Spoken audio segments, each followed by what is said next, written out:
Assalamualaikum warahmatullahi wabarakatuh. Semangat pagi teman-teman. Jadi hari ini kita lanjutkan ya untuk membahas soal nomor 3 dari soal yang sudah saya berikan. Sebenarnya ini adalah soal nomor 7 dari ONMIPA 2017 tentang listrik statis teman-teman. Oke, soalnya adalah 3 buah muatan listrik, Q1 sama dengan Q2 sama dengan Q akar 2, dan Q3 sama dengan negatif 2Q, diletakkan di 3 titik bujur sangkar yang panjang sisinya R, seperti gambar di samping ini. Hitunglah besar medan listrik di titik A, dinyatakan dalam Q, R, dan K. Oke, di pertemuan sebelum-sebelumnya sudah saya sampaikan bahwa ketika kita mau mengerjakan soal Olimpiade Fisika, itu ya setidak-tidaknya ada 3 poin itu tadi ya. Jadi yang pertama ada rumusnya yang pertama ya kan, kemudian yang kedua ada visualisasinya, ada skemanya, ada gambarnya, kemudian yang ketiga ada pernyataan untuk mendukung apa yang kita jawab. Oke, kenapa kita menggunakan itu seperlunya ya, yang menurut teman-teman penting bisa dituliskan. Kenapa kok menggunakan rumus itu, atau kenapa kok negatifnya dihilangkan, itu boleh dituliskan ya. Oke, jadi yang pertama kita gambar dulu visualisasinya biar tahu. Oke, jadi kita gambar ada busur sangkar, boleh digambar.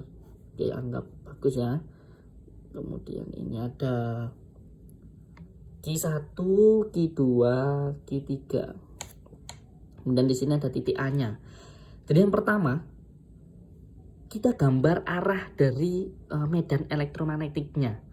Oke, karena di sini ada 3 muatan, maka akan ada 3 E. Ada E atau medan listrik. Nah, jadi simbolnya medan listrik itu E ya. Oke, medan listrik di titik A akibat muatan Q1 itu arahnya ke kanan. Ini E1. Nah, jadi ini adalah muatan positif. Ini besarnya Q ya. Ini besarnya Q akar 2. Ini besarnya negatif 2Q. Oke, jadi ini positif. Yang satu adalah muatan negatif. Ini negatif 2. Untuk muatan positif, arahnya itu menjauhi titik, atau menjauhi muatannya. Jadi kalau muatannya di sini, maka E-nya arahnya ke kanan. Kemudian Q2, Q2 arahnya ke sana. Nah, sorry, E2 arahnya ke sana, menjauhi kan ya. Kemudian Q3 kan di sini, maka E3 arahnya ke bawah, mendekati E3. Oke, jadi ini adalah skema vektor ya dari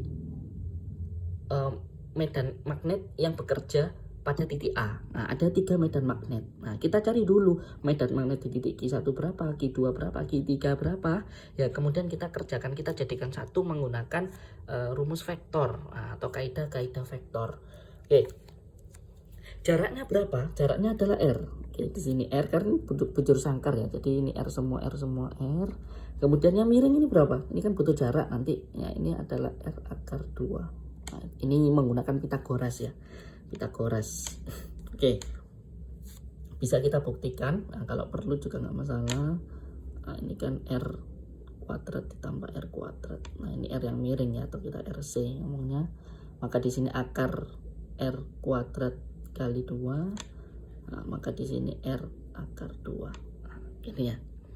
Oke, kemudian kita cari E. Nah, mencari E-nya gimana? Kita gunakan rumus dasarnya dulu, bahwa rumus dari E itu adalah K Q per R kuadrat. Nah, kita biasanya kalau waktu SMA dulu kita ada singkatan kaki remek-remek atau kaki remek-remek. Nah, itu.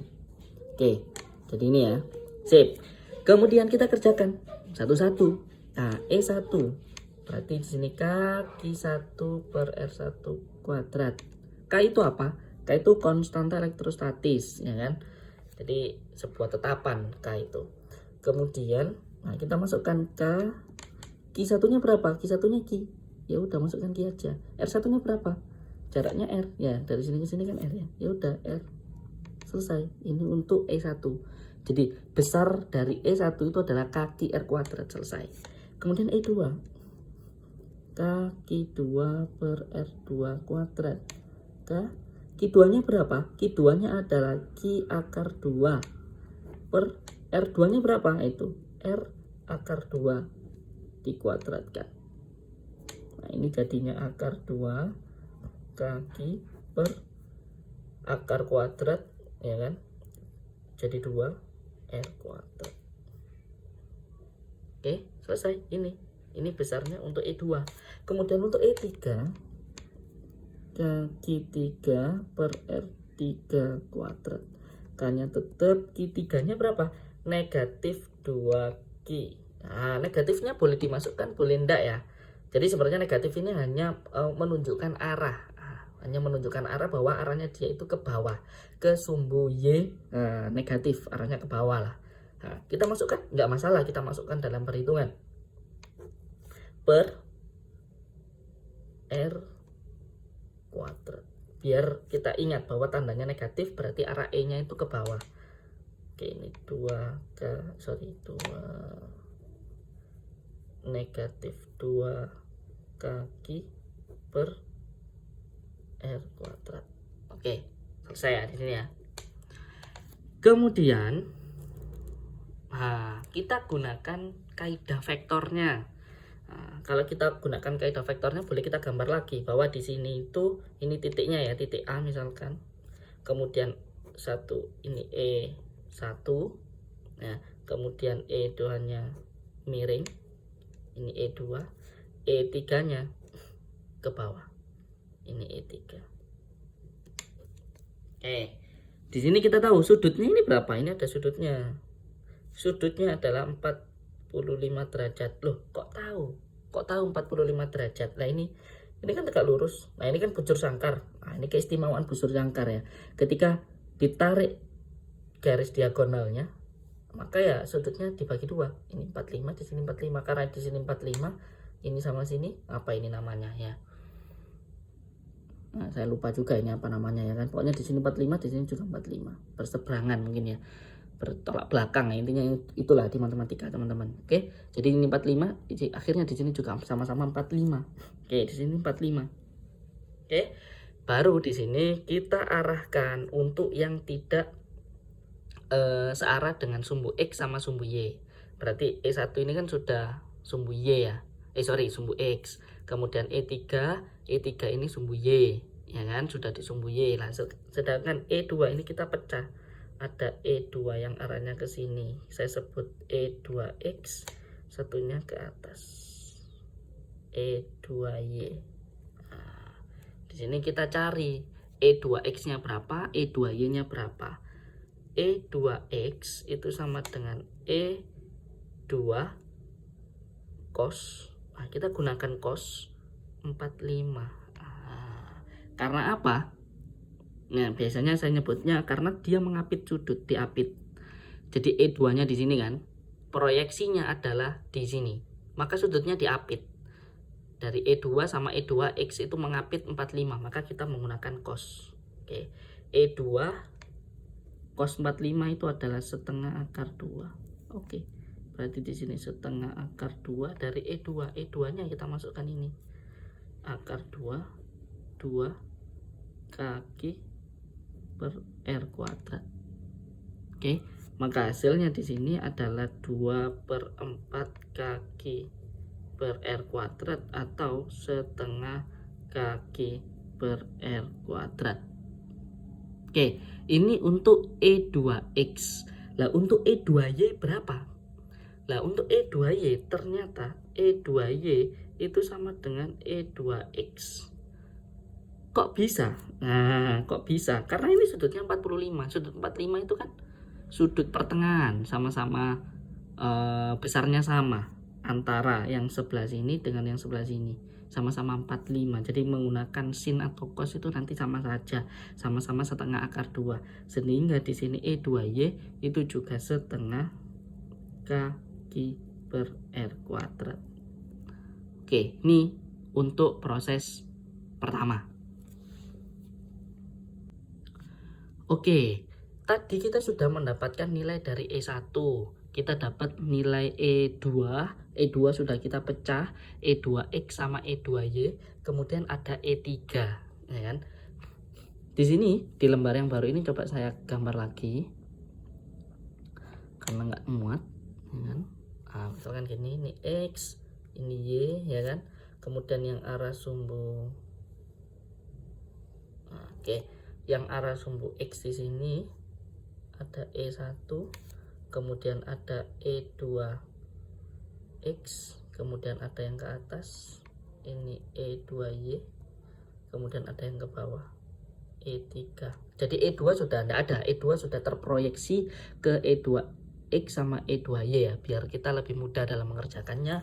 Kemudian kita cari nih nilainya. Apa yang kita cari? Yang pertama kita nyari EX. Jadi total E arah sumbu X itu adalah E1 ditambah E2X. Kenapa kok ditambah? Karena searah, sama-sama ke kanan. Kita masukkan E1 nya berapa? E1 nya adalah kaki per R kuadrat ditambah E2X. E2X nya berapa? E2X nya adalah setengah kaki per R kuadrat. Oke, maka hasilnya adalah, ini kan sama-sama ya, kan? Sama kaki per R kuadrat. Maka ini bisa kita gabungkan, hasilnya 1 ditambah setengah. Ini kan ada konstantannya sebenarnya, ada nilai angka 1. Ini setengah, ini 1 di sini. Oke, 1 tambah setengah, ini kaki per R kuadrat. Oke, akhirnya ini 3/2 kaki per R kuadrat. Ketemu ini untuk EX. Sedangkan untuk EY, nah kita lihat EY itu E2Y ya kan, dengan E3. E2Y arahnya ke atas, sedangkan E3 nya arahnya ke bawah. Ditambah E3. Oke, E2Y nya berapa? E2Y nya itu adalah setengah kaki per R kuadrat. Oke, sedangkan untuk E3 nya berapa? E3 nya adalah negatif 2 kaki per R kuadrat. Negatif 2 kaki per R kuadrat. Nah di sini ya, jadi tadi saya waktu mengerjakan E3 negatifnya masih saya masukkan. Berarti di situ sudah mengandung bahwa E3 itu arahnya naik ke bawah atau negatif. Nah, jadi kalau teman-teman mau negatif di sini E2Y negatif E3 juga nggak masalah. Berarti kan sudah diidentifikasi, ditentukan dulu bahwa E3-nya ke bawah. Nah, jadi ya nanti kalau sudah negatif di sini jangan ketemu negatif akhirnya positif ya, jangan bingung ya. Oke. Jadi pokoknya E3-nya arahnya ke bawah, negatif. Oke. Di sini ketika dijumlah hasilnya adalah negatif 3/2 kaki per R kuadrat. Oke. EX sudah tahu, EY sudah dapat ya ini ya. Kemudian kita masukkan E totalnya berapa yang bekerja. Ini pakai Pitagoras. EX kuadrat ditambah EY kuadrat. Jadi akar. Kita masukkan akar 3/2 kaki per R kuadrat. Kuadratkan ya kan. Ditambah EY nya kan negatif kena kuadrat, sama-sama positif akhirnya kan hilang negatifnya. Kaki per R kuadrat, ini kuadrat gini ya. Oke, kemudian sama dengan ini 9/4, ini kaki R kuadrat ini nggak perlu saya pecah. 9/4 kaki per R kuadrat ini akar. Maka hasilnya adalah kaki R kuadrat ya kan, kemudian di kuadrat di akar. Semoga teman-teman nggak bingung. Ini langsung saya keluarkan kaki R kuadrat di akar ini ya, 9/4 ditambah 9/4. Oke, kaki per R kuadrat ini 18/4. Nah 18/4 itu berapa? Oke, berarti ya 18/4 9 kali 2 ya, ini ya 9 kali 2 kena akar, berarti ini bisa tak tulis kaki per R kuadrat 3/2 akar 2. Oke, 3/2 akar 2. Nah ini ya. Nah, untuk lebih detailnya, oke, jadi terakhir 3/2 saya rapikan kaki R kuadrat gini. Oke, jadi ini adalah jawabannya 3/2 akar 2 kaki per R kuadrat.